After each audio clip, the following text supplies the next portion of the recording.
She didn't realize the moment had arrived. There was no thunderclap, no dramatic ending. No one stood up in the middle of a room and applauded her courage. It began quietly on a Tuesday morning that looked like every other Tuesday morning. Her alarm rang at 6 a.m., sharp and obedient, just like her. She reached for her phone out of habit, thumb already moving toward emails, messages, expectations. Deadlines blinked at her like impatient eyes. But that morning, she paused. Not because she was tired, but because something inside her refused to move. It wasn't loud. It wasn't angry. It didn't demand attention. It simply said, "Not today." She lay there, staring at the ceiling, feeling time press against her chest the way it always had.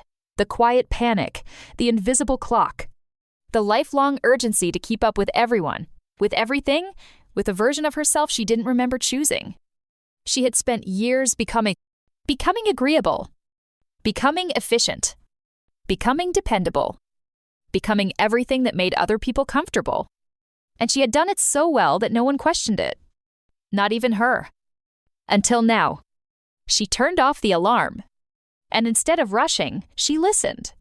At first, there was nothing but discomfort, the unfamiliar stillness, the guilt that whispered, "You're wasting time," the reflex to reach for her to-do list. But beneath all of that, there was something else. A rhythm. Soft, slow, steady. It didn't shout like the world did. It didn't rush her. It didn't measure her worth in productivity or praise. It just existed. For the first time in a long time, she decided to follow it.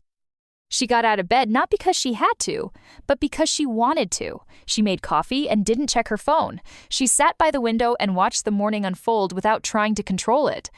And something inside her began to loosen. It wasn't a grand transformation. It was a gentle unraveling. The real shift came later that day. Her phone buzzed with a familiar request, urgent, of course. Everything was always urgent. A last-minute favor, a quick thing. Something that would take more from her than anyone would ever acknowledge.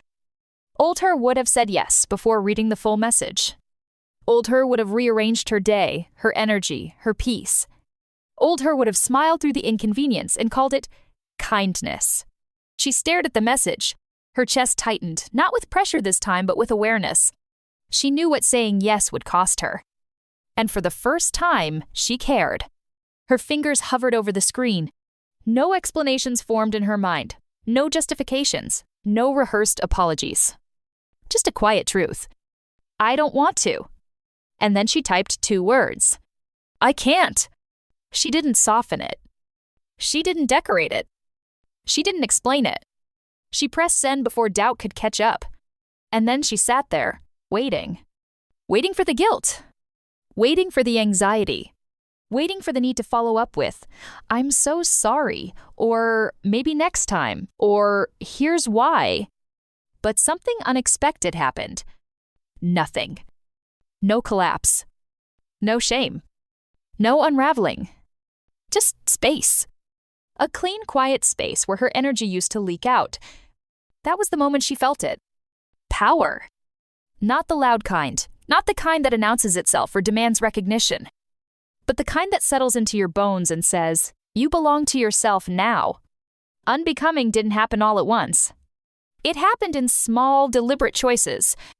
She stopped rushing through her mornings like she was late for a life she didn't even want. She started asking herself questions she had avoided for years. Do I actually want this? Or was I taught to want this? She noticed how often her yes came from fear of disappointing people, fear of being misunderstood, fear of being seen as less. And slowly, she began to replace that fear with something steadier. Self-loyalty. It wasn't glamorous. It didn't earn applause.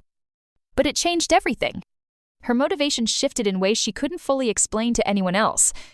She no longer woke up driven by the need to prove something. Not her worth. Not her strength. Not her relevance. She woke up asking, "What feels right for me today?" Some days, that meant doing less. Other days, it meant doing something she had been afraid to try. But it always came from the same place. A quiet agreement with herself. I won't abandon you to be accepted. And that changed how she moved through the world. She worked, but not to impress. She gave but not to be validated. She showed up but not at the cost of herself. There was a softness to her now, but it wasn't weakness. It was alignment. People noticed, of course. Not immediately, but eventually. The subtle shift, the unavailable edges, the way she no longer bent herself into convenient shapes. Some admired it. Some questioned it. Some tried to pull her back into the version of her they were comfortable with. But she didn't argue. She didn't defend. She didn't explain. Because she had learned